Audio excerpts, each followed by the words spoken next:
Ladies and gentlemen, welcome to the first episode of the Brixdale Studio podcast. Yes, sir. I am Hugh, Tough. and the guy on the TV display who can't see himself is, or young President. Billy. President General. He's the commissioner, the king of kings. So, what are we doing on this podcast? What's our first point? I think for me, I think it's just to give the audience a little breakdown of who we are. Yeah. Um, Obviously, the whole podcast is to establish Brixdale, and now what Brixdale is, it's kind of like a production studio in the making. We're in the process to establish our company. That's the first step we're doing. We've done the logo. Obviously, it's good. It still has its kinks, and that's work in progress. We got a website to do. We got a company. We got shareholders, but we want to share this journey with you guys. Whoever fucking watches us. Um, so yeah, I thought this podcast would be good. It was Taft's idea as well about it. Mm. What do you think? I think it's good to build in public, and I want to start doing more of that on like TikTok, for example, where I'm sharing more of the journey because I'm so bad at that, man. We've been to so many places, like all of us, Yeah. and we don't document enough. Just like saying, "Hey, we're on the shoot." Like, imagine we documented the Christmas. Oh my God. that Christmas shoot, yeah. We will talk about that in Yeah. one of the episodes. Yeah. We will definitely talk That was about a major learning. I think that was definitely the most taxing shoot mentally and physically for us both on on that one. It was long. A lot Yeah. of back muscles were destroyed that day. All the muscles, every and I bone think and I muscle. almost attacked a kid. Yeah, you did. Yeah. You did. Um, They were walking slow, weren't they? it wasn't the Christmas spirit that time at No. all. I think that's what the moral of the story was. For sure. But I think we've he is weird. But I think for all the three of us, we've known each other for like 3 years now Damn, or 4. we getting old. I think I've known Kieran for 5 years now. Yeah. I've known Kieran for 5 years How'd you guys meet? at a house party. A house party. Damn. Yeah, it was the most weirdest house party as well. And I think this was during the pandemic. This was a pandemic house party. Oh Lord. So you lot were just sneaking around like hoodlums. Yeah, bro, you can't cage the human spirit, fam. Speak for yourself. Uh, We were outside, bro. that's true. That's true. Yeah, I got high that time. I think Taz was playing the music. Kieran, what were you doing that time? I think I met you upstairs. You were taking photos of everyone. Then you took a photo of me, and I kind of like the photo you took of me. Mm. Nice. Yeah, I think that was literally it, bro. I just pulled up. Yeah, we went upstairs to. Wait, what was it? I couldn't even remember. It was a long time ago. Yeah. Again, because of weed, everything is a little bit fuzzy. Put down the weed. And I think the first time I met Taff was through Kieran as well, and I think it was for a project. I was at the Hideout exhibition, bro. Was it actually? Nah. No, I think proper wise we met when you recommended Taff. You were like, "Yo, if you're gonna do this Able thing, right?" Yeah, I don't know if Abel was the first time. I think we'd met. No, previous- Able wasn't the first time. Yeah. See, this is how bad weed is that my memories. Yeah. No, I met Taff at the MCD exhibition. You met Taff. I don't know Yeah. about me. I have no idea about me. But Kieran was the connector. Yeah, Kieran was the connector. Yeah. Yeah, You see, you man that smoke, yeah, your brains are fried. They're gone. I have actually no memory of how we They're met. gone, bro. They're gone. I remember how I met you. Maybe yours just wasn't that memorable. Okay, all right, cool. Let's move on. Anyway, next topic. Next topic. Oh my god. Ouch. Okay, so I think we need to provide value. I think that's the thing with building in public or even making this type of content, yeah, is creating something where other people can see themselves in us. Okay, here we go. What, you wanted value to a little bit. All right. He's just turned on the smoke machine for dramatic effects. Ladies and gentlemen, I'm gonna be doing this a lot. Bro, I think it's like 300 mil, not even 300 mil. Like the can for the smoke is like this big, and you're gonna burn it all in one session. We'll Yeah, find out. you're not gonna get that far. Yeah, But you were saying, cool. I was saying, okay, you're not serious.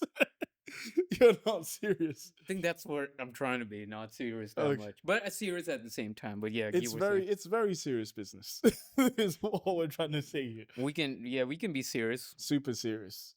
Extra milk, I don't know what that means. cereal with extra milk. Is that an American thing? It's a universal thing. Is it called Well, serious? you know when you mean business, Yeah. you're serial about it with extra milk. That's how serial you are. That you have to add milk to your cereal. Did you smoke before we started? No, I've not actually been smoking, by the way. I'm actually been on a sabbatical. It's been 8 days now. Those plants look strange. I don't know. There's something about those plants I don't like. But You don't even see my weed tray no more. anyway, we're distracting from the point here. We'll have to cut all this weed talk out. Anyway,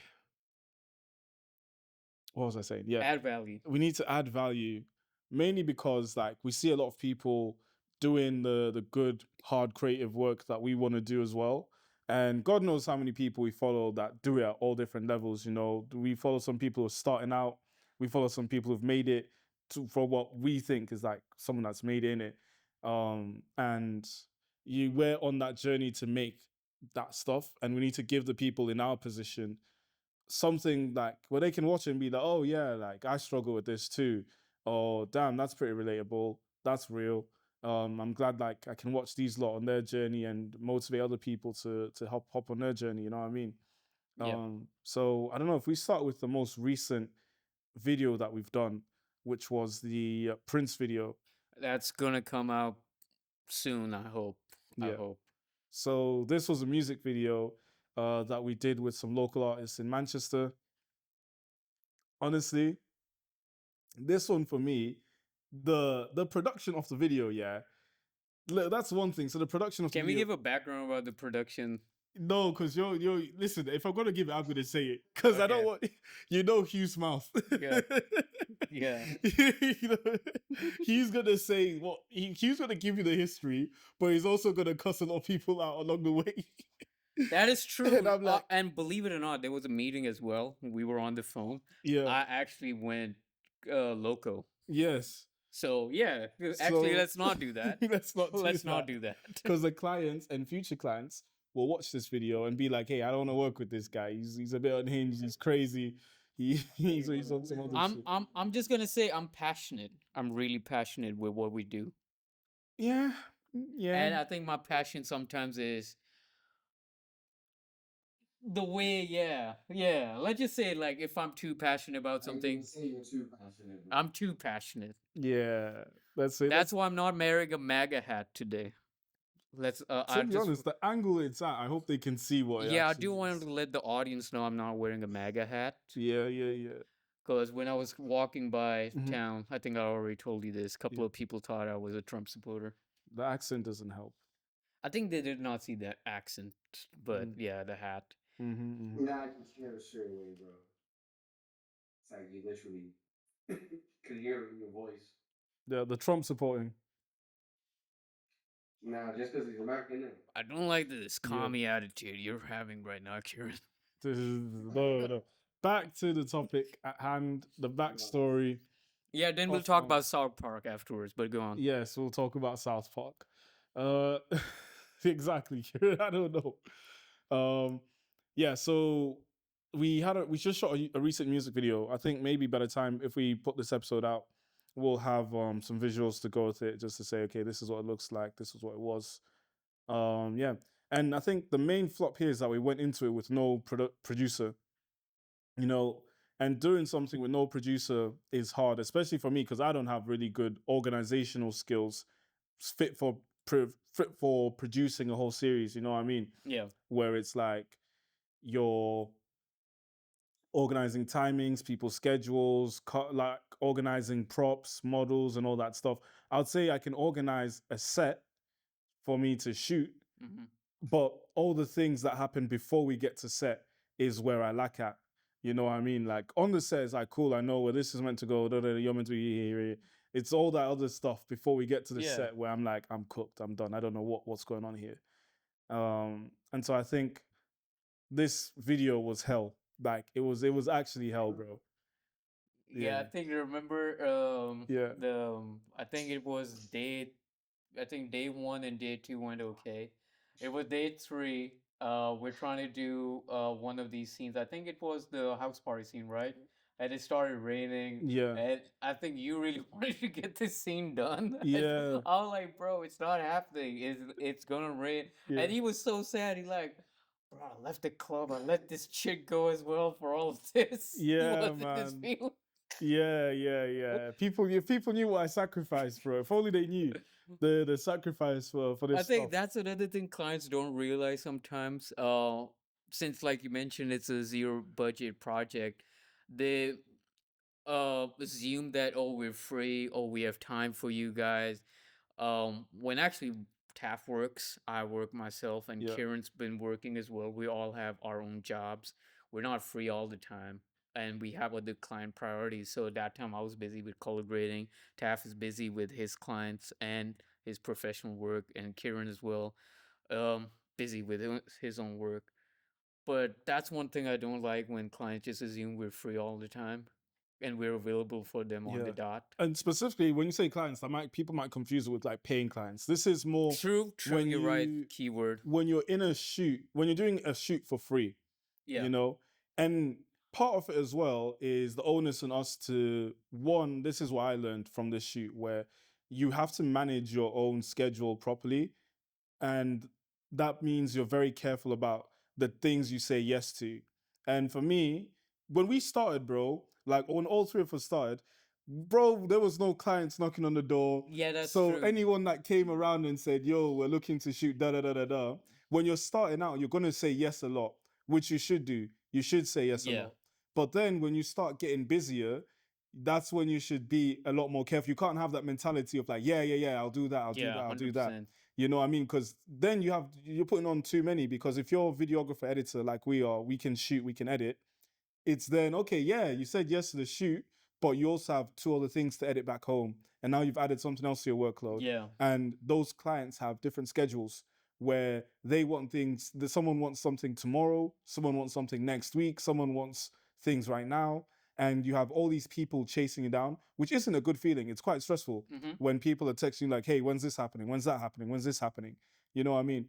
And that all stems from saying yes, one, without looking at your schedule, and without thinking, you know? Yeah. And if you're in a position now where you're getting a bit of work, you need to really start considering what you're saying yes to. So you're also not wasting your time as well. Because now you need to be, if you've gotten work now, you kind of know, okay, I want to film food, I want to film people, I want to film this. So if you know what you want to film, you need to be able to say no to filming stuff that's not where you want to go, and you're freeing up work. Because there's times where you'll be filming some shit and you're like, why am I even here? That is so true. I think for me recently, I've noticed that as well, where I turn down anything that's content related. For example, a lot of people have been would hit me up and say, "Can you do an Instagram, Mm. TikTok content?" And I'm just in that mindset that um I think when I was building a portfolio, I would have been down. Like I think we did Abel's a while ago. Good client, amazing guy as well.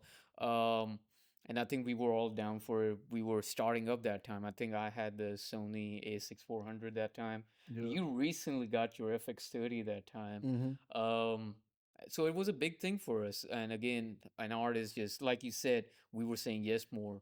But now I work as a colorist, so I'm usually busy with color grading short films, music videos, so I don't have time. And I think I want to do work that adds value um, to us. And I want to involve our team to something that adds value. So the whole reason, even let's say this Prince example and the music video, the whole reason I did this one on a zero budget was so we can add value to our production over time, where we get clients such as NEMS, um, big name clients that are based in Manchester, because the connections that you get from prominent artists help in the long way. And it has, because we've done the music video. Sure, it took us a lot A of long episodes, time. a lot of episodes, I would Yeah. say. The clients are happy with what they got at the end, and now we're planning to do. TAF is planning to do a spec ad. Yeah. Hopefully that works. I'm planning to do more music video budgeted projects with them where I've told them you need to have a budget and we'll do that. And they've now eager to see, okay, if they did this with a zero budget, this is what they can do with a budget. Yeah.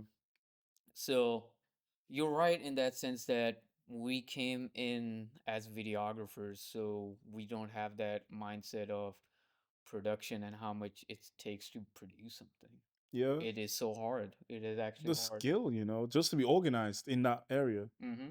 you know? Which now, since we're making a production studio, Mm.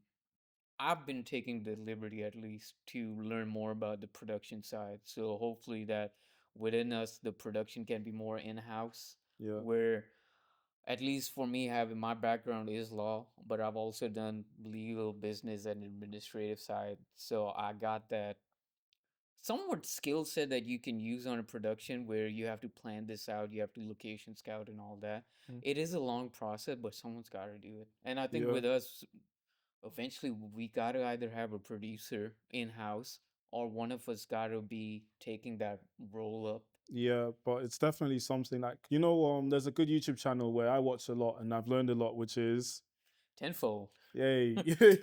We both watch like that I was watching religiously. that today actually as Yeah. well. They give so much knowledge out for free, and which is what I want to do and provide in Manchester. Like Yeah. tenfold's the model for me in terms of what they give We're not copying you, by the and way. what they've. Just But we're we're inspired by very you. inspired, man. Yeah, to we're like inspired by you. do If what you're you lot watching do. this, we appreciate you. Very much so. We just appreciate it. Yeah. And yeah, they nailed it correctly. Where I said, "Oh damn, they started off doing all the jobs and The figured out same shit quickly." that we're doing, which is the most funny thing. And I Yeah, think you introduced me to them, which was another thing you said about this story. And I was like, that's kind of like us yeah, right now. yeah, So we should be kind of not again, we're not copying you. We want to document our Yeah. own story. Like everyone has a story to tell. exactly. And we're in fact what would make us different, like to tenfold, is that tenfold say looking at it retrospectively, Yeah. like this is what we did.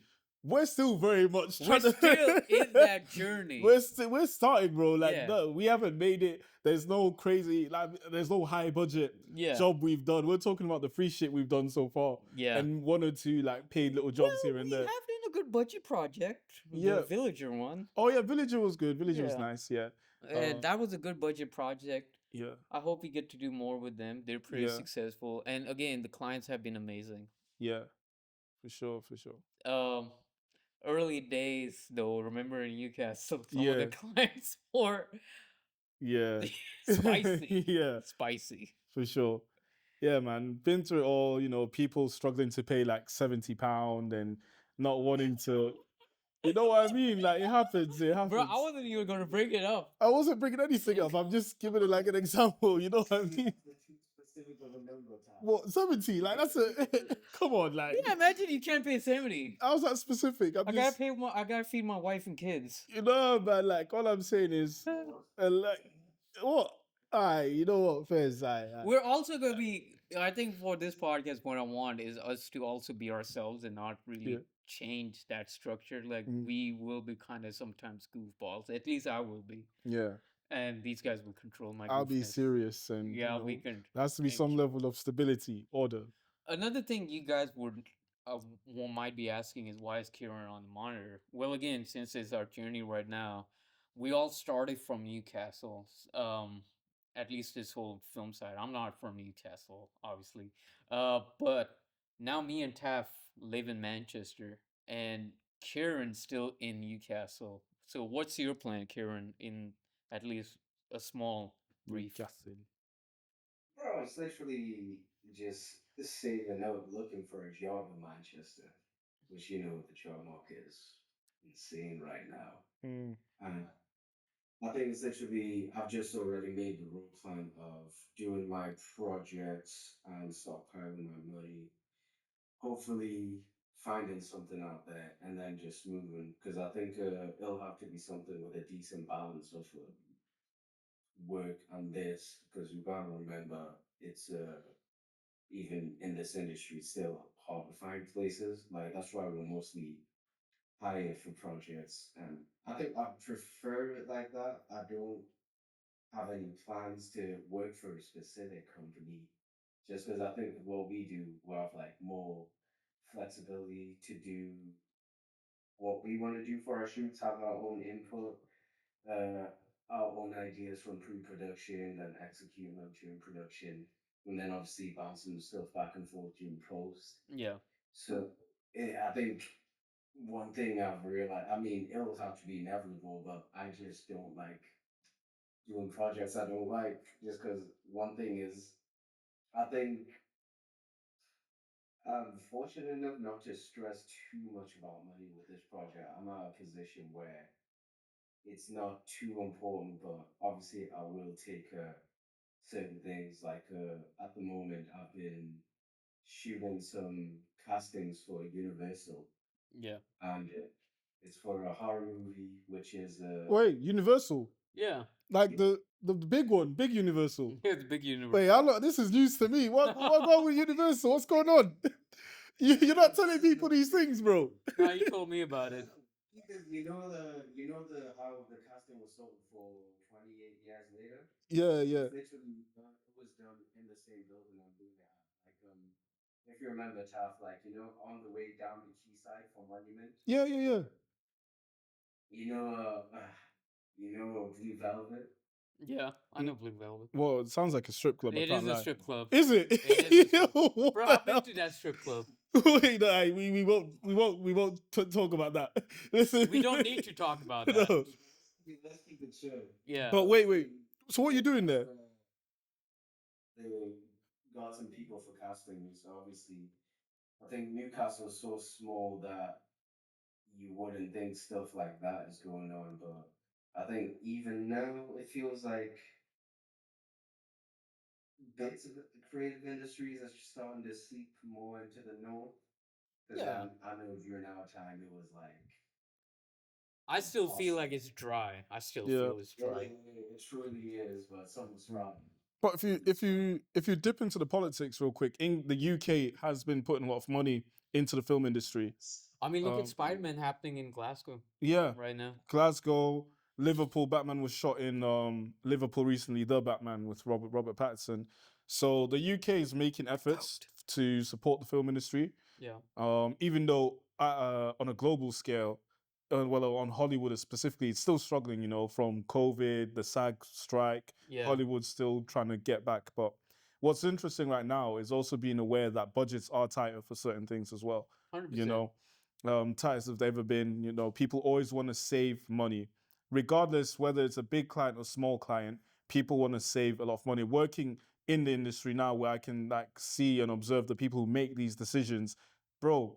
If an agency approaches you, an agency's been hired by a bigger client. That client gives them a set budget. Yeah. And that could be Adidas or Nike. At the end of the day, yes, Nike's $1 billion company, whatever, but when they trickles down to you, the marketing spend for an ad, a short film, whatever, there's still a set budget. And those budgets are tighter. People are more conservative. And now you're dealing with a tight budget and an industry that works on, if you know, and it's people that they already know, or you've proven yourself somehow. You know what I mean? Yeah. No one's looking to give away money to random people that don't have any work to show, or That is true. strangers. That is true. Um, I think when you were mentioning about a lot of people are trying to save, I work for a production company in LA. Mm. And the funny thing is, my boss nowadays is using a lot of AI. So we did it, and I think I mentioned this to you guys as Mm. well. We used AI literally for a 10K budget insurance company project, and it went okay. Uh, Obviously we made a profit out of it, a big profit, since the fact it was AI. We didn't have to do the production part and everything. It was more prompting and making sure, and then obviously editors doing their fine What was tweaking. the scene you AI'd? What was going on? So it was just a 30-second clip for an insurance company. We made prompts specifically. I wasn't heavily involved in it that much. Um, but again, you know how you see over here, for example, I think it was Bet365. They used an AI Right, commercial, right. quick 30 seconds, so people don't notice it's AI. We Yeah. did kind of the similar for an insurance company. Um, but again, their budget was big. Um, but we kind of, I think I don't like this part where we manipulated it by making more for ourselves than rather giving the client what they're paying for. Yeah. But that's separate. That Yeah. depends on preference. And again, my boss, it's his decision to make that one. Um, but it just goes to show that even now AI is something we gotta be dealing with. And again, in this music video that I did for Prince and we all did for Prince Mm-hmm. together, um, I used AI Mm-hmm. uh on the ending part, Yep. and you'll notice one AI part. I think it's pretty prominent when you see it. Uh, it is handy if you know how to use prompts and if you know how to use it, but I think still the element of human touch in production is so valuable. Mm. Um, Especially for me, I want to be more in the film industry and the music side of it. I'm less on the commercial basis, like my Mm. mindset. But my boss is just like Taff, a little bit more commercial minded. Like Mm. he wants to do more production on that side. So Yeah. everyone has their own take. I mean, even AI is I do photography as well, so I'm leaning towards more editorial photography. And a company like was it Zara or H&M? I think it was H&M Yeah, that used AI models for clothes and stuff. And I'm it thinking, was damn, H&M. yeah, H&M, Yeah, yeah. yeah, So it's like AI is coming for a lot of people's jobs. And the one thing I would say that I don't mind if AI does this, yeah. yeah, And listen, the film industry that sells you the equipment, the cameras, this industry, if you're someone that works in it as a photographer, videographer, gear is listen, what they do with the gear is actually criminal. The prices you pay for equipment in this industry of videography and photography, yeah, is criminal. They take the absolute piss, bro. yeah, And if AI means that photographers and thingies are less obsolete, in my head, I'm thinking there'll be a future where cameras and lenses are normal prices because there's going to be less need for them. And yeah, that's an advantage because AI for me is like, cool, the business just wants an output. They don't care about the how it's done. The business just wants the output. But for people like us, we like the process of the art, yeah. you know? I And appreciate that a lot. I love that. exactly. And if AI means that these cameras and lenses Yeah, come a bit cheaper now because no one's buying them, I'm true. waiting. I'm like, shit. I mean, the best example, the lenses that I got. Yeah, the Again, so digitals, yeah, the price dropped. price You drop. know, when the RE camera is not needed that much no more, you could snag that up You and, can get Carl Zeiss for cheap now. you know, and What?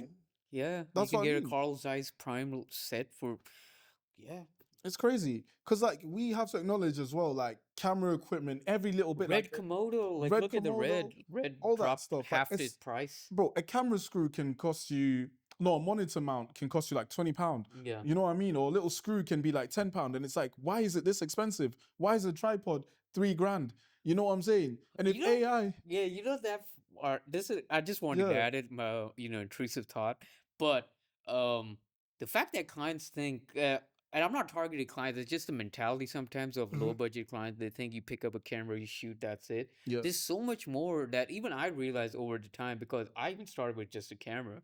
You need a lot of different equipment. And yeah, as you progress in this journey where it first starts as a hobby and then now you want it to be a profession, yeah, you realize that where it depends on where you want to be. Some people want to be solo photographers mm-hmm, forever. Some people want to be solo videographers forever. But I think I'm in the mindset that the bigger projects that I want to do that make actual impact, I can't do it alone. And I've yeah, come to agreements with that, which is why I was like, I need to have a team. This has got to be like a team set, like for the projects I want to do. I don't want yeah. to be that guy that just does TikTok reels for people, Mm. or sometimes, yeah, the Instagram stuff. I mean, you see it like when you shoot something, when something's shot by a videographer, that could be the best videographer ever. Mm-hmm. But at the end of the day, you're only one person.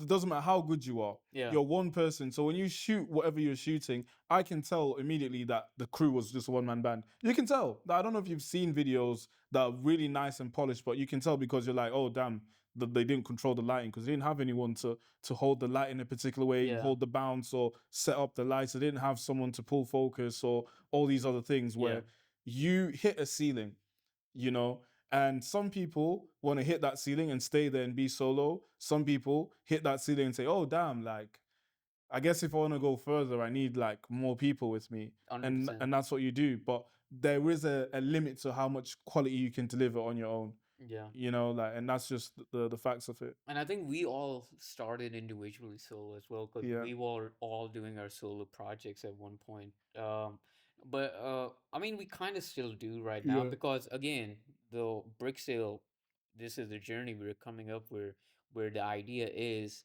from individuality, we all get connected, mm-hmm. and then from that it grows. So now our focus is having a website next, because the logo recently got done, and I think personally, I feel like I know we were all busy and doing our own stuff, but I just kind of felt like if I don't push us to get even with the logo and invest in something like by paying, it would never happen.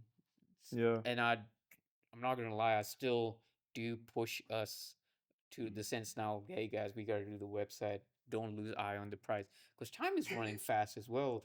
3 years ago we started this. yeah. You know, Hugh's right, and you'd need people like Hugh, bro, where you I am just need annoying. someone to drive, bro. Someone to drive it or keep us on in line, keep the vision in sight of like what we're doing this for and where we're trying to get to. You know what I mean? And at the very least, just support.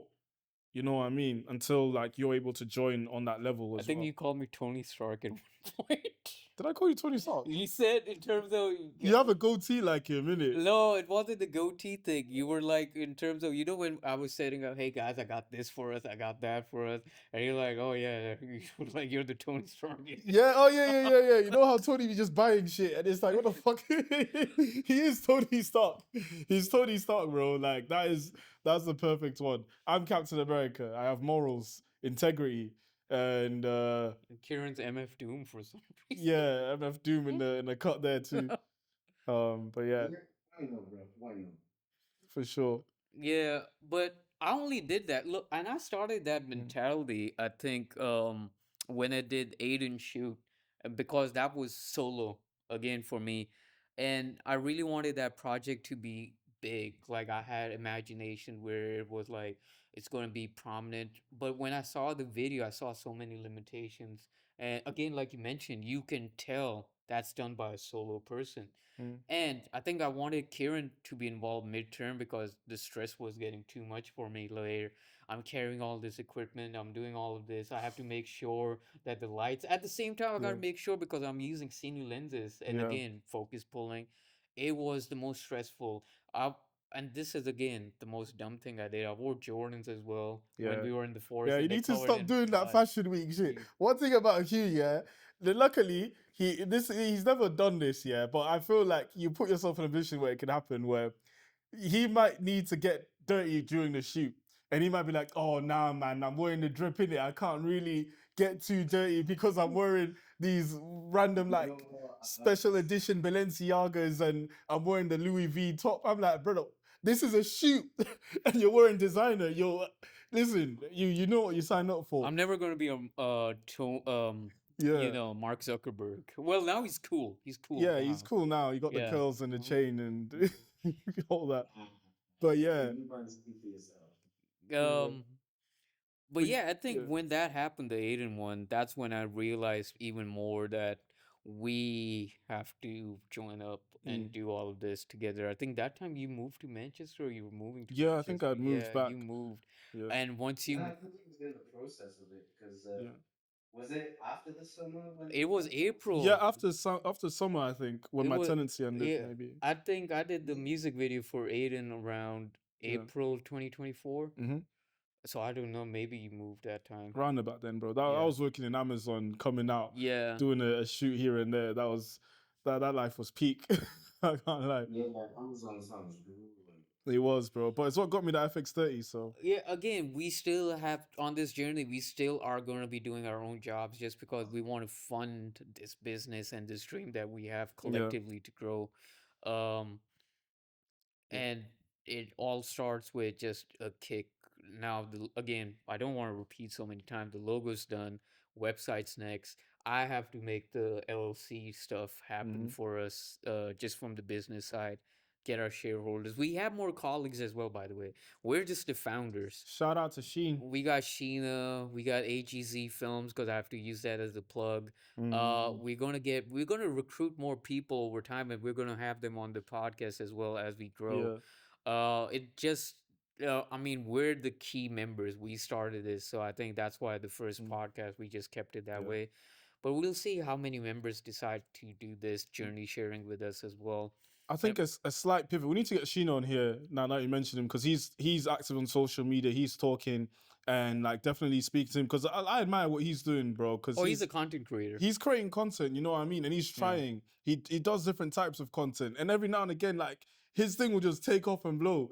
Like Yeah. I don't know if you've seen some of his viral bits and pieces, but That's he's why I like him being a yeah part of our team, and I always wanted that because I'm a person who has yeah drive. I like people who are around having drive. Believe it or not, before you mm, guys, I used to hang out with people who had no drive, just smoke weed, just mm, chilling, mm, doing mm, mm. absolutely nothing. I think that's how I met even Kieran because the pandemic party. They're like, "Hey, guy, hey, you want to go to this party? Yeah, we can Mm, smoke up and all that shit." Yeah, yeah so I was hanging out with people with no drive, and as a result, before I met Kieran, then we started this journey. I think I really didn't have that much ambition on what I'm doing. I'm like, I had a good paying job. That's about it. Cool, I'll do that. But mm, this journey kind of gave me a drive that there's more bigger projects I want to do. And I yeah. like this. I've always been a film junkie ever since I've been a kid. When was the moment for you where you were like, oh crap, I want to pick up a camera and start doing stuff? I think again, Kieran again, because Oh, people don't like most people gotta know. I think Kieran's the reason because I got the camera, and this is actually true. Kieran, you know this. I got the Yeah. camera because I wanted to do a podcast with the people who had no drive. okay. And it was literally called Unnecessary FM, where we were like going to talk about the most unnecessary stuff. Mm, Like you can tell even by the name. I mean, the Instagram is still there. yeah, And then we had this whole drama. I'm not going to talk about it. yeah, And then after that, I'm like, shit, I have a camera. mm-hmm, What am I going to do? yeah. And then kid like, yo, I'm doing these videos. And then I'm like, he's doing photos. And then we were like, let's do video. Well, who was our first project we did using my camera? I can't remember. I can only. Ooh. But it started with The- Kieran. That's the Yeah. moral. Yeah. No, I think it was what was it? We started shooting stuff with was it Sengi or We did Sengi. I do remember we did a Sengi clip. Sangoon? Um, it was we outside. did Lens first, but We that was did with Ren as FX3. yeah, we did But Ren as well. I'm trying to think because I remember you had your camera.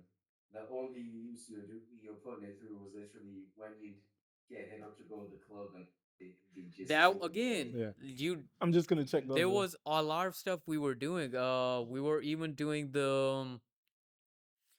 I was doing events. Again, when you start the journey, you're doing a lot of stuff. You're saying to yes to a lot of stuff. So I was doing photography for China White at the clubs. I was doing videos for remember June? June, is that a That club? no the yeah, roasting. yeah roasting. That guy's weird, No, I bro. don't If know. he sees this, you're weird, bro. That guy is like male testosterone at an all time high. Okay. Yeah. Um.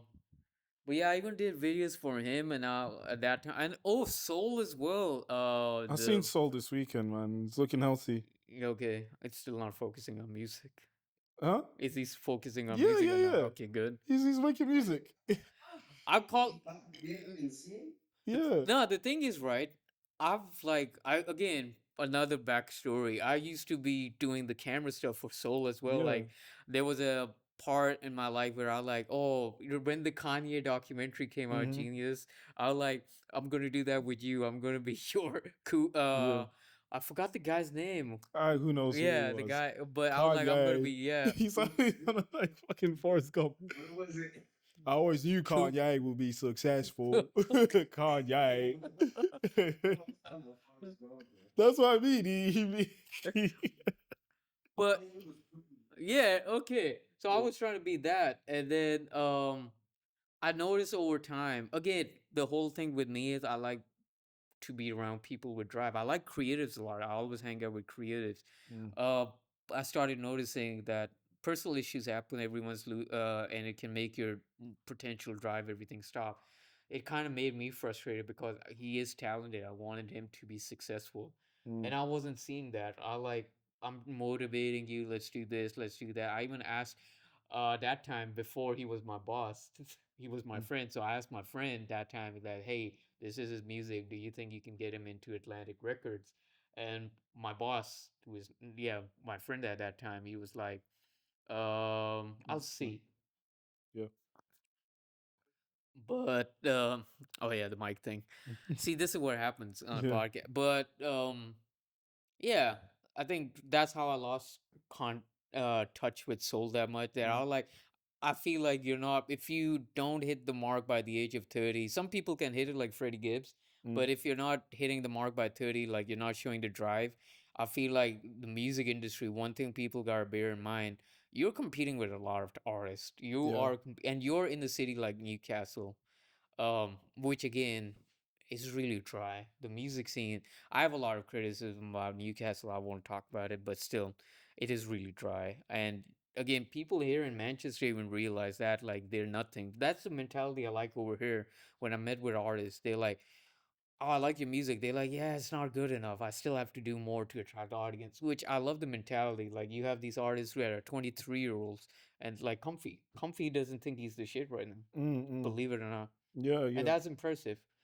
You gotta have that mentality, and it's a yeah. long journey. And the same with us. I don't think we're the shit right now. I No, was no. telling Taft that this other company over here, you film, they're better than Yeah. us. And I think that's important to have an accurate grasp on reality. You know what I mean? Like where you're not you'll do a project and you'll like a project. And what my sister said, she designs clothes and stuff, and she's made some good pieces. But she said you shouldn't live on past glory. You know what I'm saying? 100%. Like you can't live on your past, like, oh, this was a really banging thing. And I've done some good edits, and I'll give you like some Oh, advice on real those good edits. good edits as well. Where there's going to be times where you're going to, as a creative, you're going to doubt yourself. You're going to think you're not good enough for your work in it, Always. and always have the cookie jar where those fire edits. The time to look at them is when you're feeling low or you're doubting yourself. To remind yourself you're that guy. To say, "Oh crap, I did that." You know what I'm saying? Yeah. Whenever you feel like you're doubting yourself, just look back on your good work, and hopefully that gives you that fire or reinforces and helps you feel like you're that person again one more time.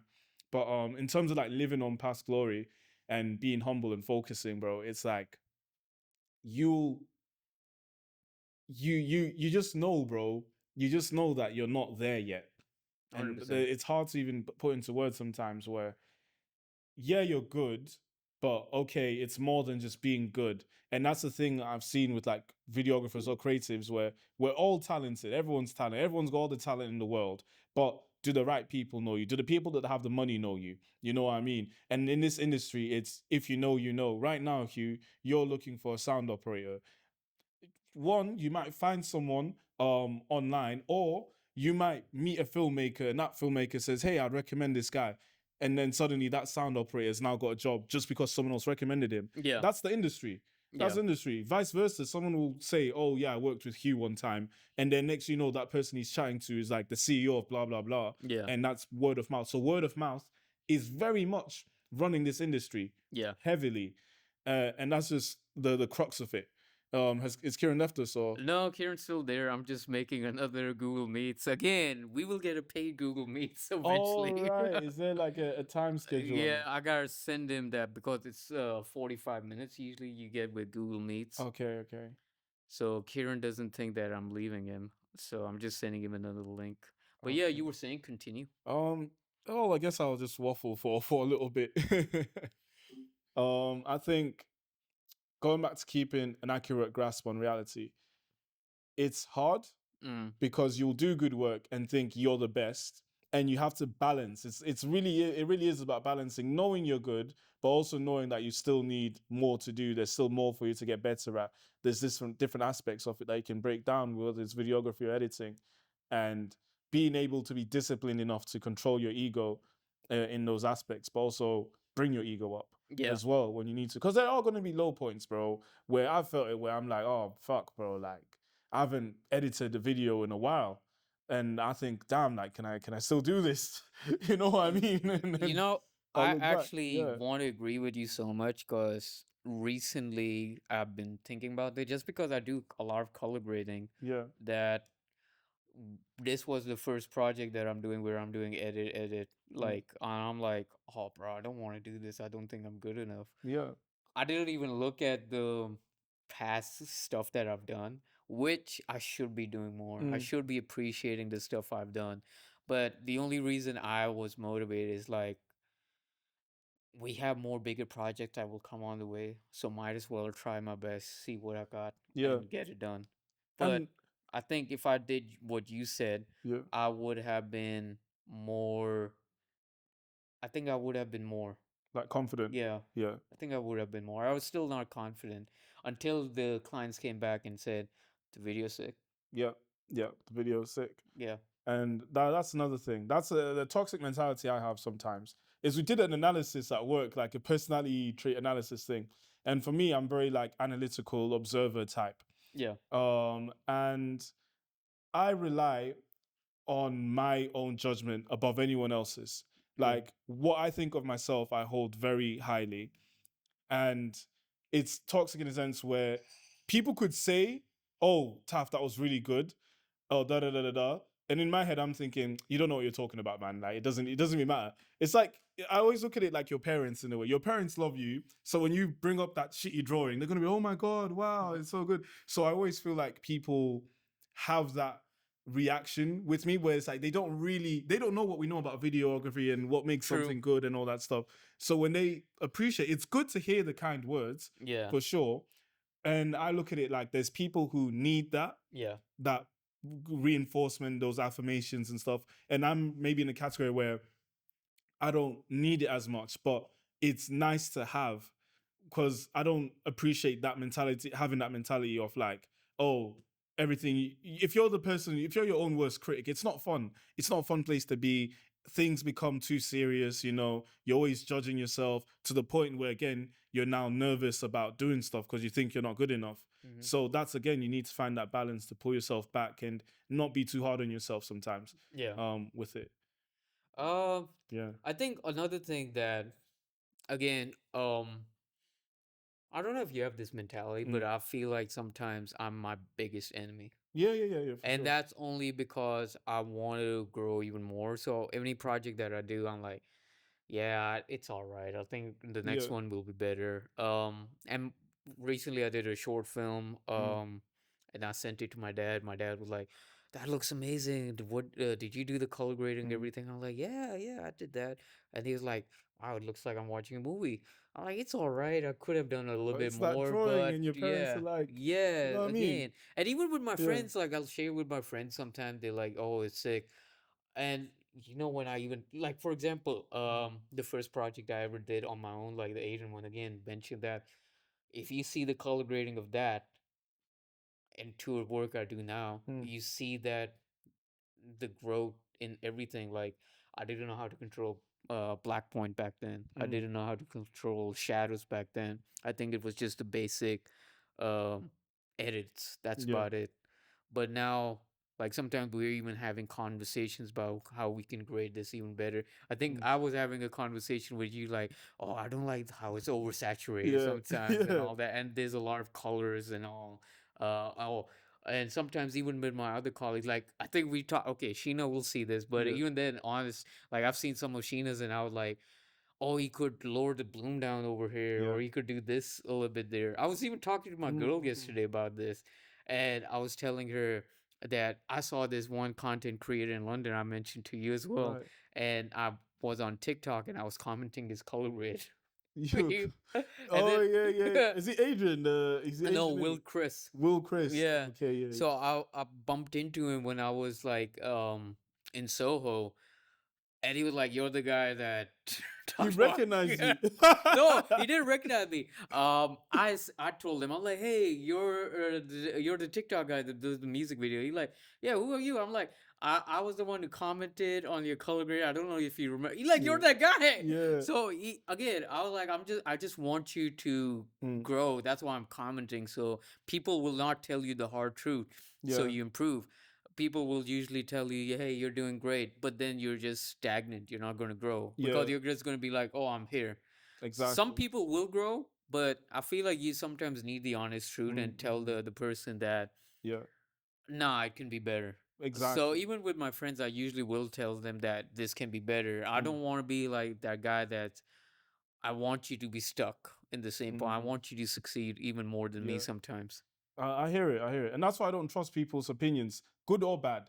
You know what I mean? And I would always recommend for, I believe in giving advice specifically in a Yeah. specific way for people that need it. Yeah. So this is for the people that rely too heavily on other people's opinions of them. Yeah. I would say never put your value on someone else's mind. You know what I'm saying? Like your value should be within you and what you think of yourself, good or bad. You know what I'm saying? Yeah. And a quote that I like is, if you live for the cheers, you'll die by the booze. You know what I mean? And that means if you live for people praising you, you'll die when they don't praise you or they say something negative. Yeah. So I always like try and maintain neutral. Like, yeah, I feel it. Like when people like comments and all that stuff, I really feel it. I enjoy it, but I don't live for it. Yeah. You know what I mean? I live for the moment where when I make an edit and it's just me in the room, like, you know, when you finish the edit, right? Yeah. And then you watch it back and there's two moments where I've had and I'm like, and I feel like this genuine like excitement, like, holy shit. Yeah. This feels special. And like those are the moments I'm so like gassed about, and I think about like getting that for myself or once I've made it, and then I just hit playback and it's like hitting, it's like, yo, this is crazy. I think that's Yeah. the end of the editing journey, ain't Yeah. it? Because the beginning is so annoying. Yeah, it is. You have It to is. start. For me as well, again, sometimes it's the projects I'll work, they're laid out perfectly. This is the plan, this is how it's supposed to be laid out. I love those. Mm. But for example, this recent Prince one, Yeah. I was telling you, oh bro, we had a storyboard, we had Yeah. everything. But since the Kieran's joining us back, there he is. Again, we will get a Google Meets paid eventually. But Mhm. like I was saying, um, with this project that we recently did, the fact that I didn't like it because again, zero budget, we had a storyboard. You and me were Yeah. both sharing Milanote. I mean, talking about on Milanote, this is how it's going to be, and then the stuff we had planned got scraped off because Yeah. it was not doable. And then we were like, let's freestyle. Yeah. Let's just freestyle. You just have to you just have to freestyle it, bro. And it was so awful. And Yeah. Kieran even knows how awful it was. It was 'cause- crazy. Hey, this is why I think it's important to, bro, you need to talk to people about how they run the project. Or if I know clients have an idea of they want to make this happen or that happen, but they don't have the know-how Mm. for the whole process. So you'll end up with a bunch of jumbled ideas with no idea of how to achieve them, and then a lack of excuse me, a lack. Is he eating? He's burping. Oh, Jesus Christ. Compose yourself. Yeah, bro. Let me compose myself. Well, you need a strong idea of your direction Mm. and how you're gonna go about planning things. If certain things are not certain, you have to think of alternatives just so that if that falls through for the shoot, at least you have a backup for what can work. Because we had a problem with I think it was their car, right? And that ended up setting us back. We ended up. Yeah. We had a lot of problems. You just Yeah. experienced the car one, buddy. I wish I would have vlogged the car one, bro. I couldn't believe what I heard. You did vlog it. A little bit. Yeah. But I wanted to vlog the initial AMG comment because I think you did vlog that a tiny piece. Did you watch it back? I 'Cause will put it yeah. in this podcast. Yeah. The footage is And there you will somewhere. see it if I do have it Yeah. now. Yo, but I was already out. This is sponsored by Kia. Get that car. Get that car right here. Man said Kia. This music video is a Kia partnership. You know you're matching the car as well. No, this is a Kia ad. TNT, Kia, NBA Tonight. Bruh. Yo, at least. No, but at least you'll be like Shaq and Kenny. Yo, this is not my fault. Bro, I didn't even. I thought it was Homeboy and Marlon was one of them. There you go. And you're the one in the shoot. Yeah, but he can't. The man was from last week. Information with me. Yes, we're going with the Kia. This morning, what did he say to me? This morning he said the homeboy can't pull up. Can we use your car? I said, what's going on? What did I say? I said, I'll call you. He said, no problem. Then I was here doing my shit. I was like, oh shit, Prince. Yeah, you use my... Shh. I'm not going back to come back. I guess this is a Kia sponsorship car. If I'm going home, I'm going home, bro. Yeah, we haven't got time in it, so let's do. Bro, it's not every day. Bro, something is humble beginnings. Yeah, you have to. Something humble. We have to hold the Kia, bro. We just have to hold the Kia. I'm sorry. It's what's here. It's what's here. You know what I mean? It's on the drive, bro. Right now. It's on the drive, nigga. Why didn't we use yours? Why didn't we use yours? They nicked it too many times. Man said, I am. Where is it? Where is it? No. Come here, man. Don't do us like that. Don't say yours is mine and it not be here, bro. Yeah, bro. Let's hold the Kia then. That's wild.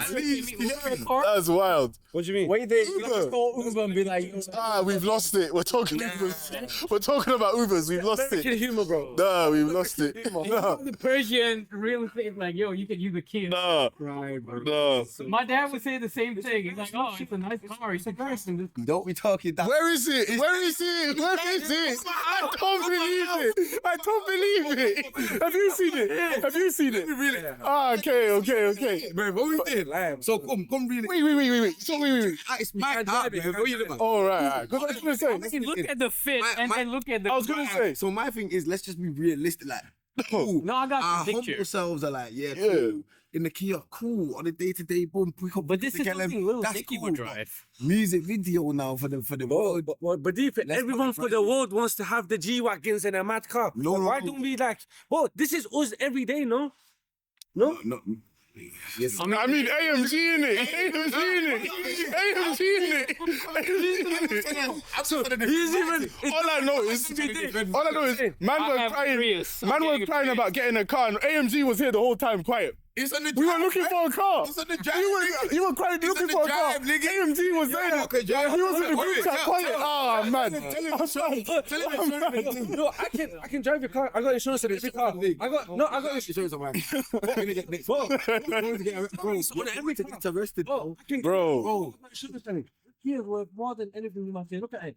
This is because of this one thing. Wow. Oh, that is mad. Yeah, that is. What? That is mad. They're saying you can't. Wait. Let's see the. No, I'm not saying. I'm just saying, yo. Wait, what one thing? Sure. Buy a fucking gamepad or some shit. Is that? Oh, you're recording this shit, you. Yo! If not, then yeah. Yeah. That was crazy. But honestly, Kieran just saw one. It was disaster after the pizzeria. Yeah. No, even at the pizzeria, bro. It was a disaster. We Oh nearly yeah, at got the end of the killed. pizzeria. Listen, that pizzeria story will get told. That pizzeria story, listen, that's a cautionary tale. Honestly. We nearly got beat. Yeah. up. A lot Bro, happened that during, guy was big. yeah, That a guy lot was happened during big. this shoot, fam. Like that pizzeria, the AMG, it's long. This is another reason why. Okay, so with this project, again, another backstory. Mhm. I think we have to give a lot of backstory. Yeah. Well, none of us drive right now. Yeah. I'm getting my car just because I realized having a car is so important just Yeah. to carry equipment. Sure, Ubers are fun, but Ubers sometimes are not reliable as well. And No. on this project, I did not pay or did not want to spend money on Uber. I think I was so adamant on it. This guy luckily was doing that. Bro. Even though I was telling you, yo, the clients, they will pay for you, Uber. Nah, man, dude, Yeah. it's long. But Yeah, actually, yeah. We'll talk about what he did as well. Nah, Kieran, we'll talk about what he did as well. But he didn't want to collect the lenses. Listen, I promise you, lot, the Prince and Comfy music video, we're gonna have a separate episode to talk about everything. We're gonna do a tell-all. oh, bro, I'm Trust gonna me, get- the tell-all is gonna come out. We're gonna expose some shit and expose some characters here, bro. We're exposing it all. That one there we have to talk about. I think, but what I realized about the car is we were relying on them for our driving, Yeah. and especially for carrying in that incident that we almost got into. Mm. If I had our own separate car, Yeah. we would We could not have have just an left. issue. We could have just shot, left, and walked off. And same with the census thing, bro. Yeah. Like having a car, like you can go from Manchester to London by driving yourself. Yeah. Public transport, especially for us entering in the industry we are, eventually we need a van. But Yeah. right now, a car is even more important. And now, like Taft's getting his license, I'm getting mine Mhm. soon. I don't know about Kieran. I think he might, maybe, maybe not. We'll Mm. see. But a car is so important. Like you Yeah. need a car, especially your equipment and how much it can get stolen. Yeah. Like I think it was Kieran, or was it you who shared that story of Benji and how his equipment and lenses got stolen Benji. in London. Oh yeah. And then literally next day, what was it? I saw a listing on Facebook Marketplace of that same lens on Facebook, but I mean in London. Yeah. But I mean, sure, because obviously certain pieces of equipment are commonly bought and like sold Yeah. Yeah. just for industry standards. So I could be like, oh, maybe that's it. But it's just the fact that it can just go low key like that. 100. Yeah. Yeah. Part of that is growth as well. Like getting a car is if you're doing well, you're successful, you're gonna have money to buy more kit. It will start with a camera and a lens. Then you'll buy a tripod. Then you'll buy a bigger, better, and heavier tripod. Then you'll buy lights. Those lights will need stands. And and then you buy one or two lights. That's why I think you also have to be It's nonstop. it's non-stop, but you also have to be clear on who you are in the industry. So if we just talk about videography, for example, and cinematography, creating visuals, directing, a director is different to a cinematographer 100%. in the types of gear that they carry and what they actually need to work and operate. Some directors don't even own cameras. Lucky for them, innit? They can just The show blue up. guy only has one camera. Yeah, he only has one He camera. uses the camera you have, and it Yeah. got stolen. Now he doesn't have any camera. Yeah, I saw that. And the thing, it was its peak. Yeah, the theft thing. Ensure your It is camera is crazy over it's here. mad. But what was I saying? Yeah. So like, you need to be clear on who you are and what you want to do. When you're starting out with your camera, you're gonna want to do everything, but eventually you're gonna say, I really like photography. I really like cinematography. I like directing. For example, for me, I'm more looking to go in the directorial role. So I don't see myself owning lights Yeah. as much or owning lenses and stuff because it'll be pointless to me because I'll be on different shoots all the time that require different things, and me having my own kit might not be as valuable. Yeah. But Scott Peters, another valuable YouTuber, I don't know if you've seen him, ginger white guy, Yeah. British, You introduced me to him. bro.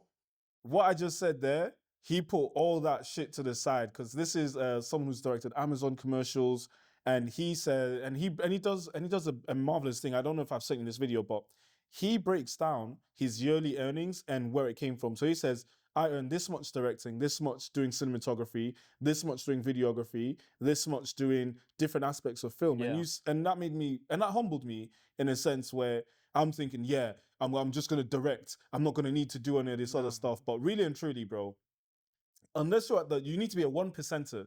The directors that you know the names of, that are getting all these jobs consistently, that only can do the one thing, they're the 1%. Yeah.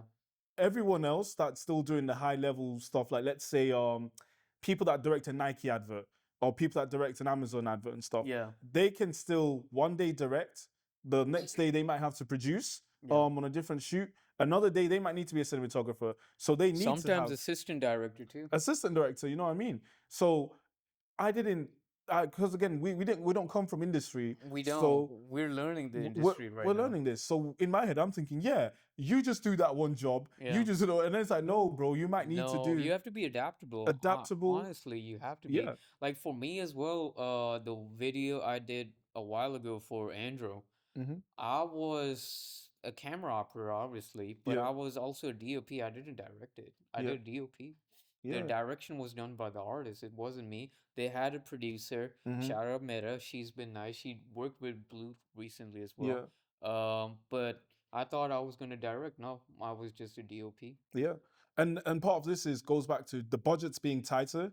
So it works to your advantage to have multiple skills.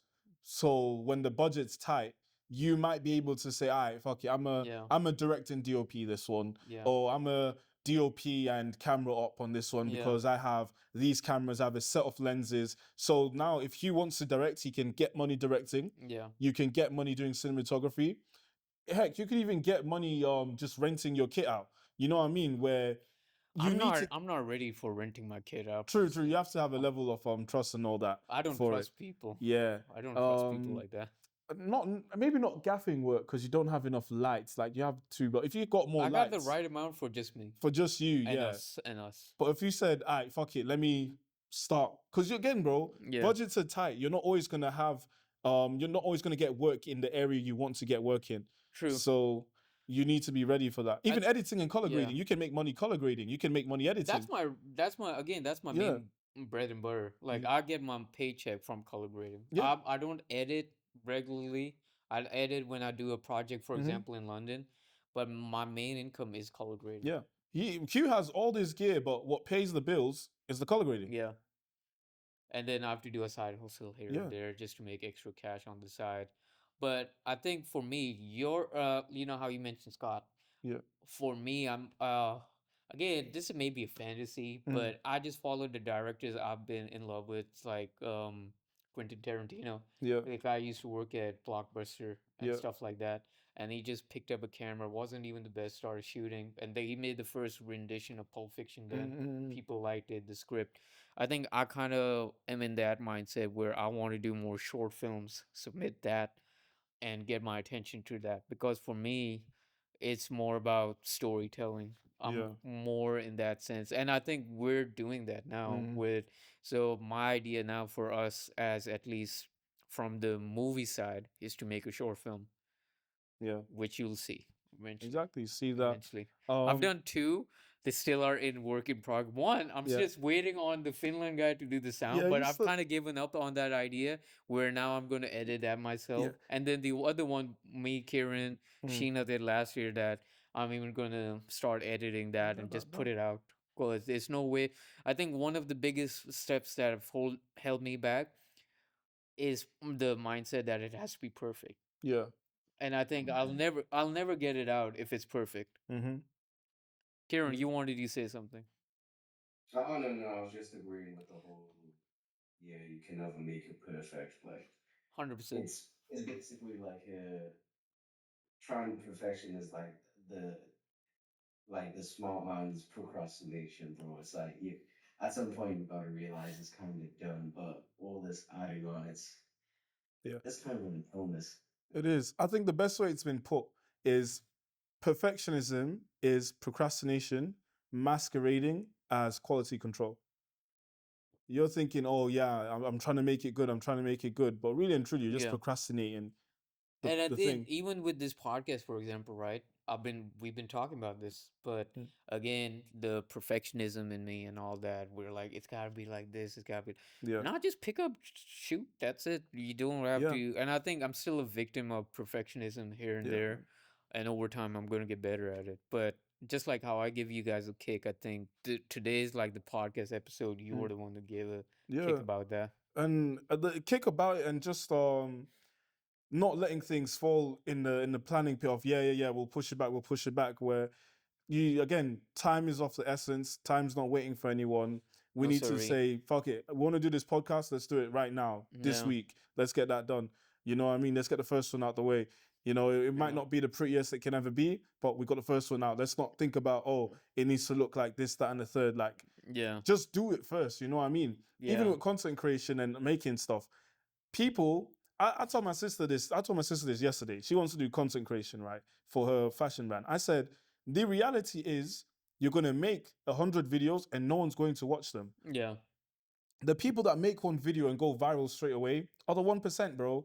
Like, that doesn't happen to everyone. Industry plant. What? Yeah, that's an industry plant. But, that doesn't happen to everyone. So make your videos, and you can find peace in knowing they're not the best, but no one's also seeing them. So I can keep making them. And when I'm good, that's when people are going to see them. Yeah. We're going to make this podcast, release it however we want to release it, whether it's short forms, YouTube, whatever. I'm not expecting crazy views and all this stuff.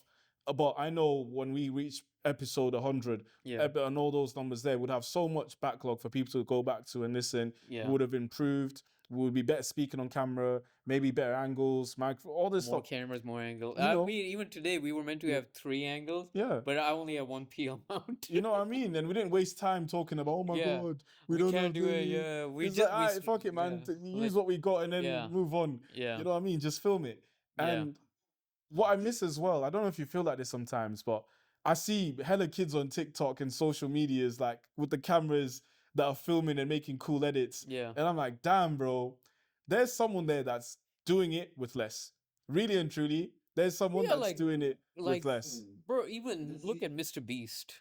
Yeah. Hold on. Even one thing I've noticed as well is obviously there's people who are great cinema editors that don't even know it. Like, have you ever been on TikTok and you've seen one of them just do like some anime edits that did like Yeah. rotoscoping, that did all this madness? just Yeah. to- Have you seen the Creed one? The Creed one's going viral right now. I've not seen the. Oh yeah, that's the one with it. It wasn't like, I thought it was like a Cambridge instrument. Yeah, it is. It is. I've not seen that one.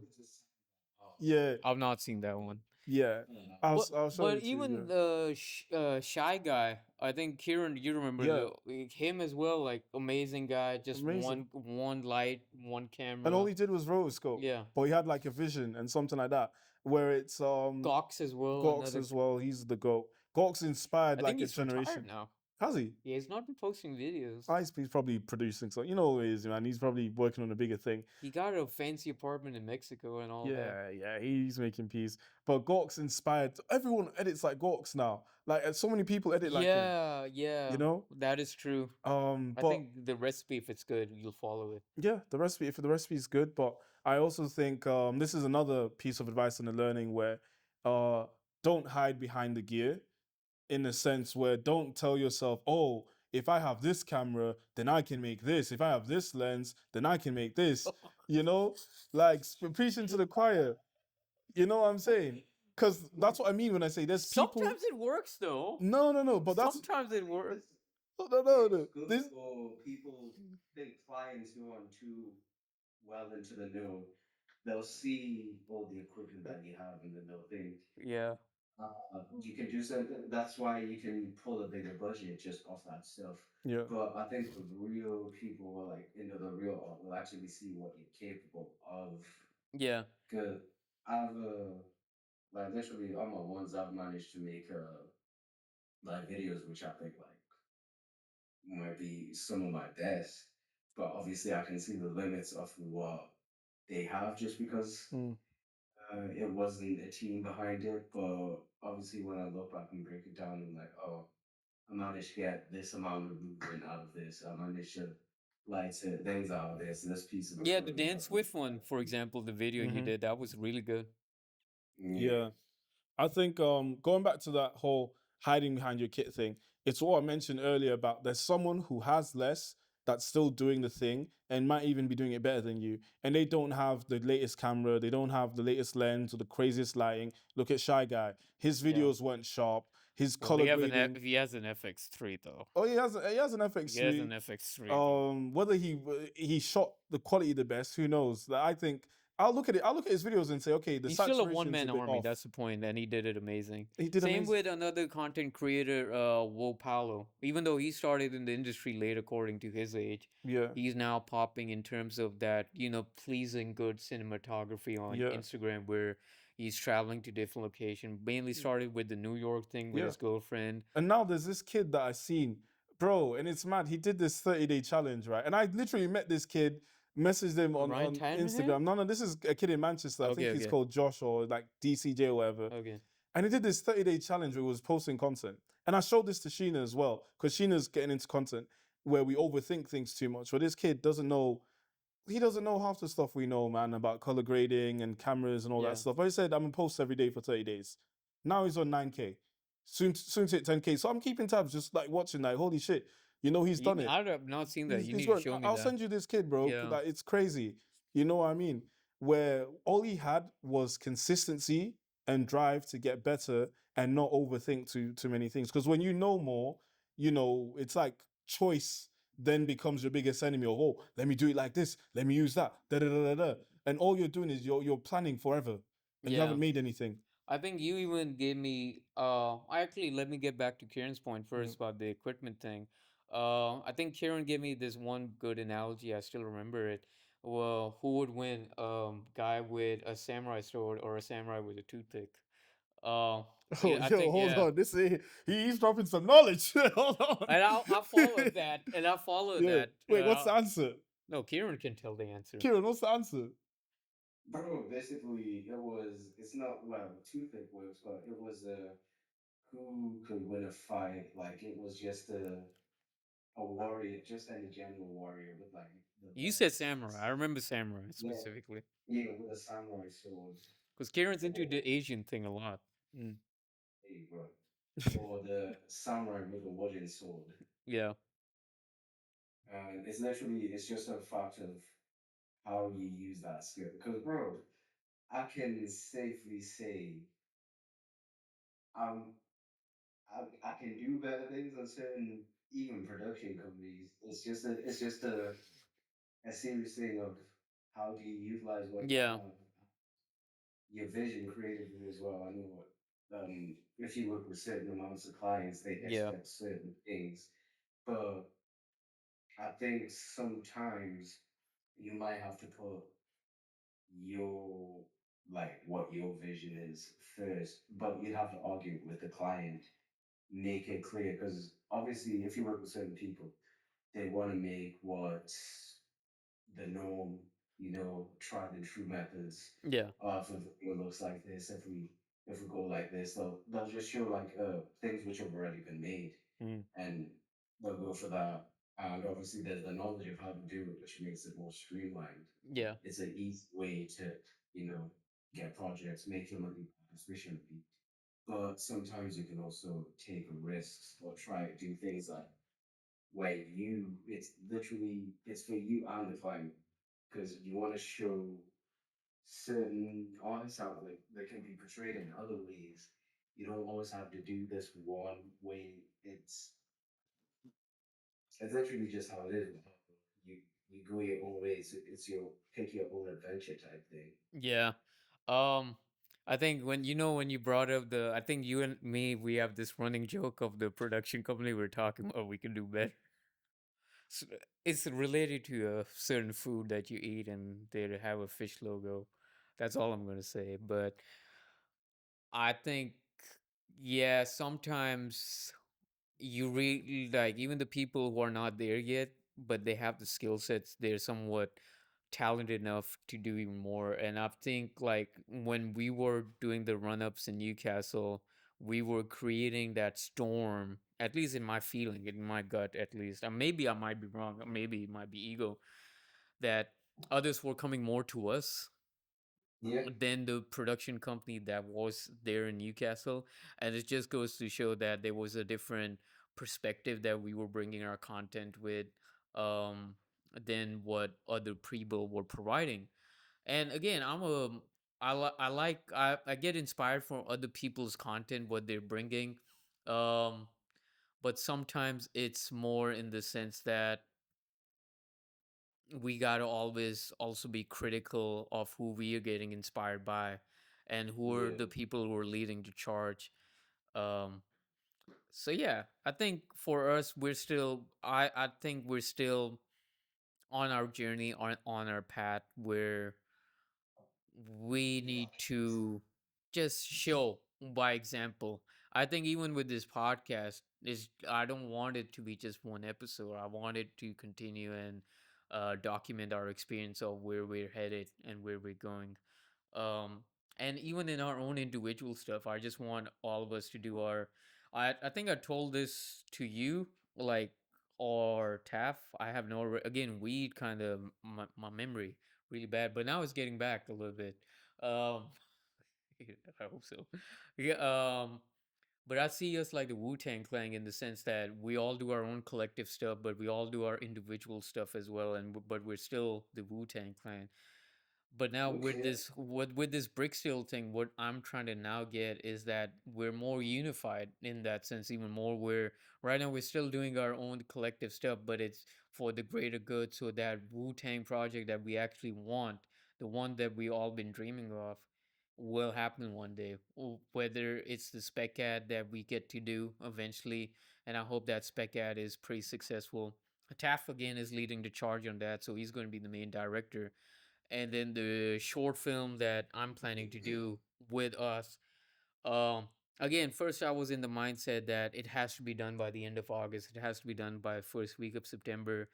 But I've also come to the realization over time that if I want it to be done right and learn from my mistakes, we have to do it step by step, and eventually the short film Yeah. will happen. But it's also balancing that drive as well, because I agree with you. We need to like get cracking. We like, and the part of it as well is that's what I mean by like I'm hard on myself, but I'm also real with myself. Where in the beginning of this year, what did we say? You wanted a short film I every still month. will have my short film by the end of this year. But we initially were like, we'll bang out a short film every month. Yeah.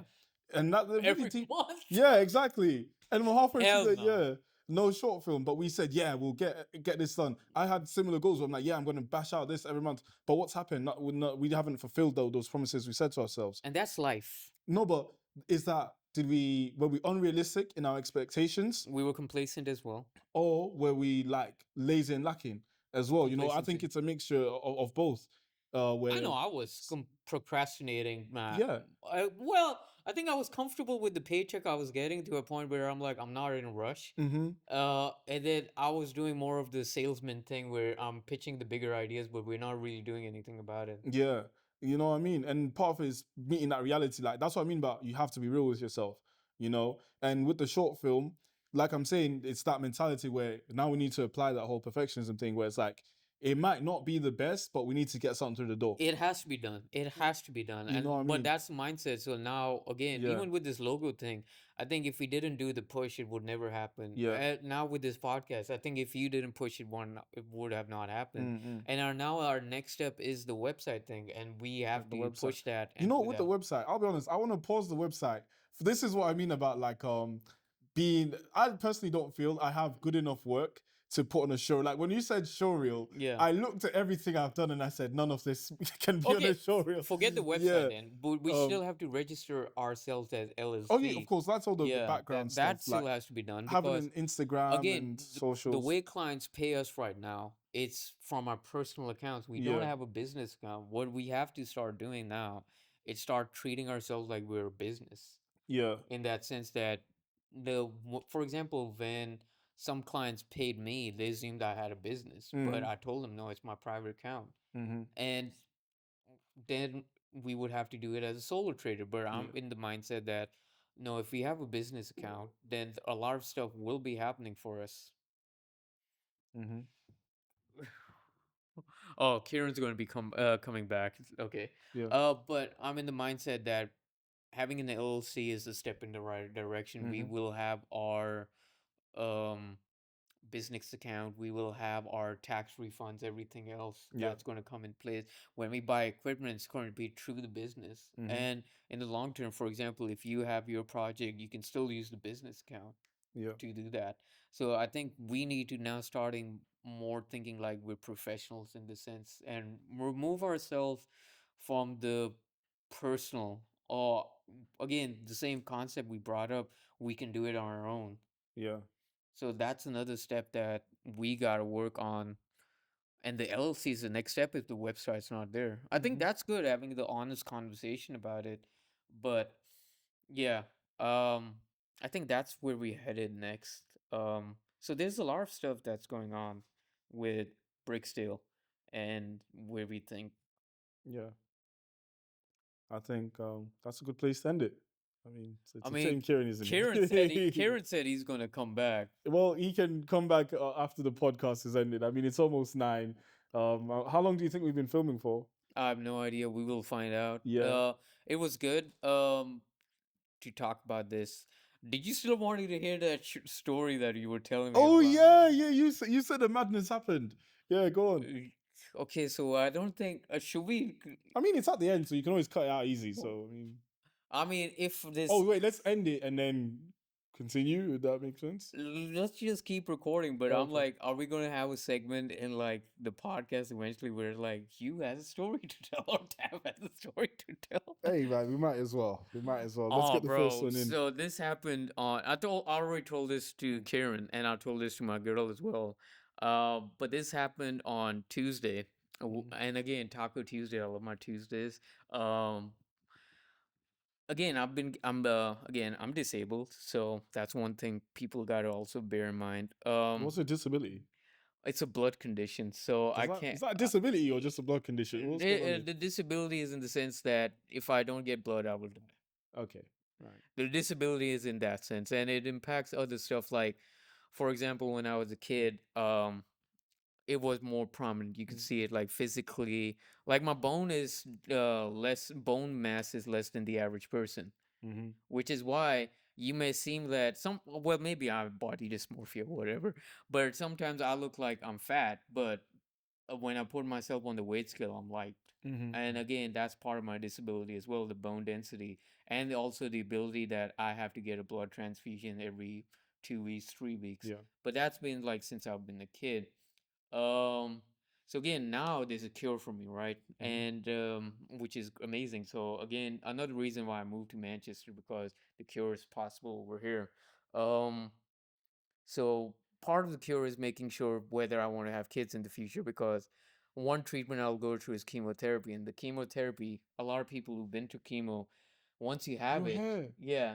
Oh no, not the hair will come back. It's not the hair. All right. You can't have kids, whether you're a man or a woman. After Once you have, chemo? yeah, after chemo. I didn't know that. Yeah. So with women, what happens, right? Your hormones get fucked up.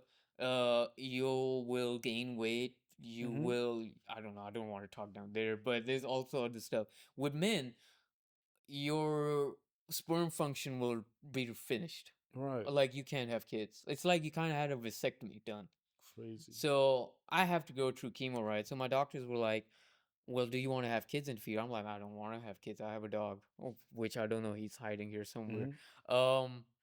So the idea was, okay, we gotta make sure that you're fertile. They still wanted to do it, so I was like, okay, fine, I'll do it, just to preserve my eggs. But they also wanted to see because I was getting hormonal treatment one time in my life, so I mentioned that, and they were like, well, we want to see if that is, well, your, sperm movement is not artificial, but by you. And then I'm like, well, I got my ex pregnant, so I think my sperm function should be natural. But they were like, we'll still do it. Um, so I had this. So I had. Yeah, I'm not going to talk about that episode. That episode is weird on its own. But the sperm treatment happened. I gave my sperm count. They checked it, and they were like, my doctor told me, "Oh, you're fertile." I'm like, "Yay!" So I don't have to wait 18 months for my treatment and everything. And then I got an ultrasound appointment this week. I'm like, okay, it might be just checking my lung because every year I get an ultrasound and an MRI done just for making sure the iron and everything in my system's okay. So I'm going there, and I'm like, they're two chicks, both of them blonde. I have to mention this specifically. You'll understand why. So I'm going there. And I'm like, okay, sure. I pull my top off, because you're going to do ultrasound on my chest and everything. They're like, pull your pants down. Two white chicks telling me I gotta mention white as well. And they told me to pull my pants down. I'm like, what do you mean pull my pants? They're like, we gotta see through an ultrasound your sperms. I'm like, what?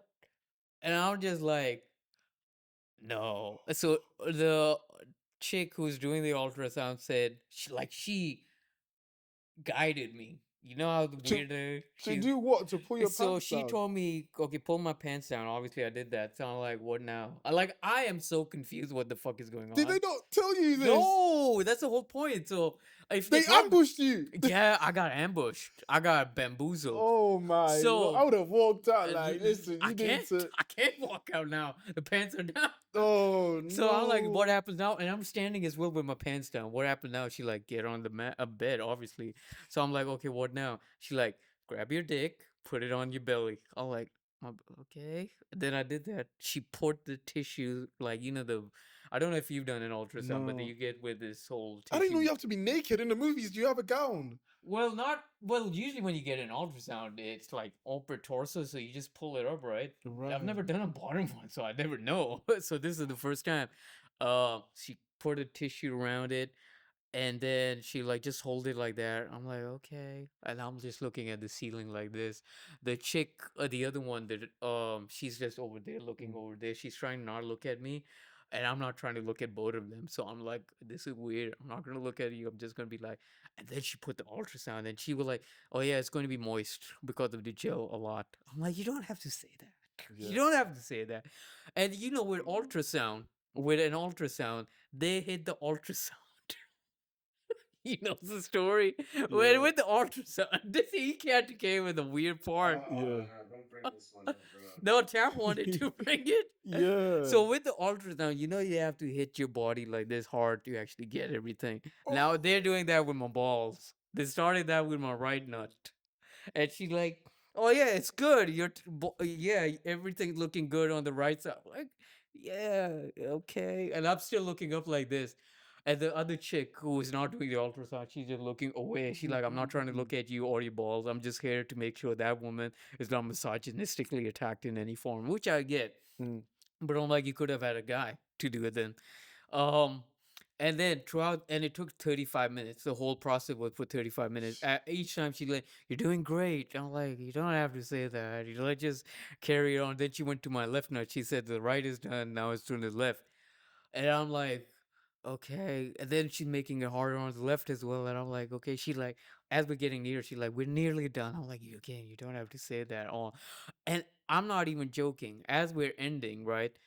I look by mistake because I've been tired of looking at the ceiling. By Yeah. mistake, I look at the other chick. She looks at me. We look both like we're getting run by a car, like deer in Yeah. the headlights moment. And then she looks at my balls. Like literally, she's like this sequence, like dun dun dun. And I'm like, yo. And that's when the other chick said, we're done. And they're like, okay. And then she gets the tissue and she starts rubbing. I'm like, I can do that myself. I can do that. I'm even squeaking because I feel like Yeah. you're making the face that I was making. This is And I'm like, mad. okay, I'm done. Okay, so what now? She like, well, we'll send you. Okay, bye. And the chick who saw me, right? She walked like Mm. like quick, like she just walked out. I'm like, yo, I just was like, this was an episode, and then the episode continued because I had a blood transfusion, so I went up. Mm-hmm. I thought this was the only fucked up thing that happened that day, but I'm getting a blood transfusion. The guy I'm sitting next to, apparently, I thought he was a regular white guy. Turns out he's a Jewish Zionist, and then he was just talking about, oh, my kids, they've been suffering with all this recent thing that's been going on with Israel, and I feel bad for our community and what we're going through. People don't get that. And I'm just trying to control myself because, I kind of am passionate about Mm. the topic and how, Yeah. yeah, Palestinians are getting attacked. I'm surprised that you took a lot of strength, Kieran, for you to No, not say anything. the story's Yeah. not done because one of the nurses, she's Pakistani, right? Mm-hmm. She comes and reads my name and she like, oh, are you Muslim? I'm like, I just was like kind of diverted, but I'm like, I'm Pakistani, yeah. And then she started speaking to me in Urdu. She was talking to me for 45 minutes in Urdu, everything of like, oh, how old are you? Why don't you have kids? Everything. Throughout the conversation, right? All the time, she like, Allah, Allah, Allah. And we're talking Urdu, right? The Yeah. guy doesn't know what we're saying. So again, Allah, Allah. The guy got so paranoid that he was like calling the other nurse. He like, there's a draft over here. Can I Mad. get another seat?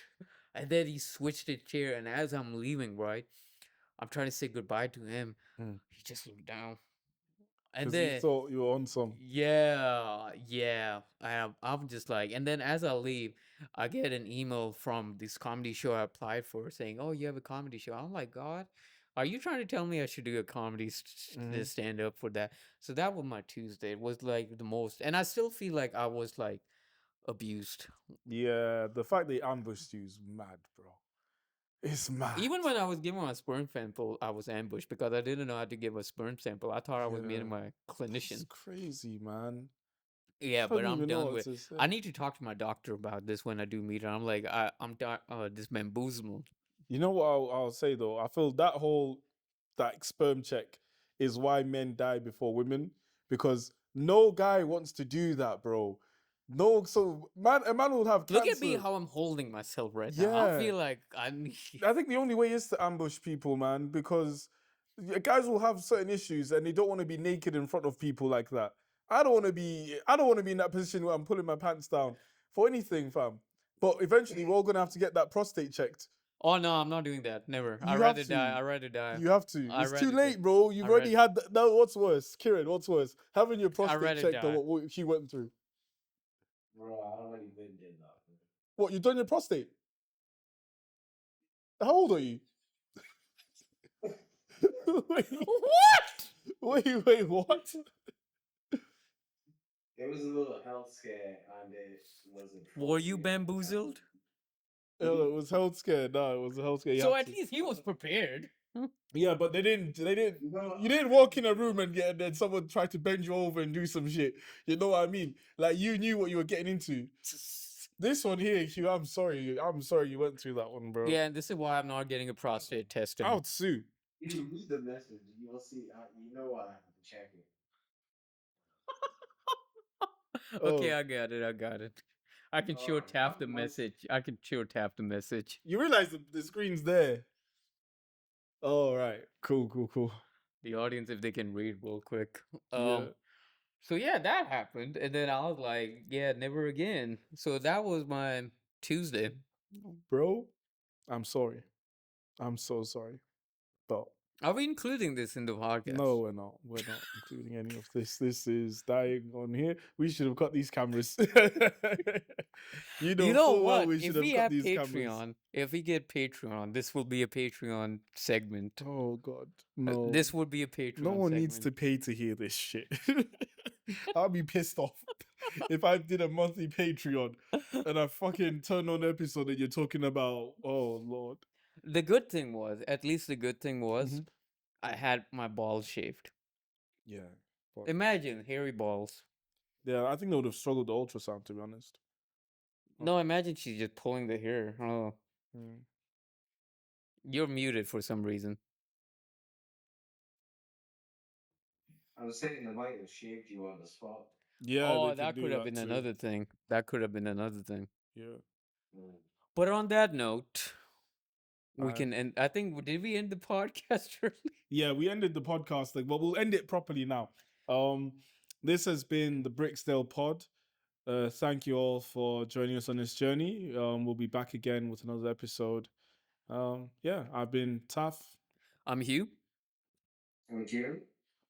and we'll see you on the next one. Nice. It's a wrap. Peace.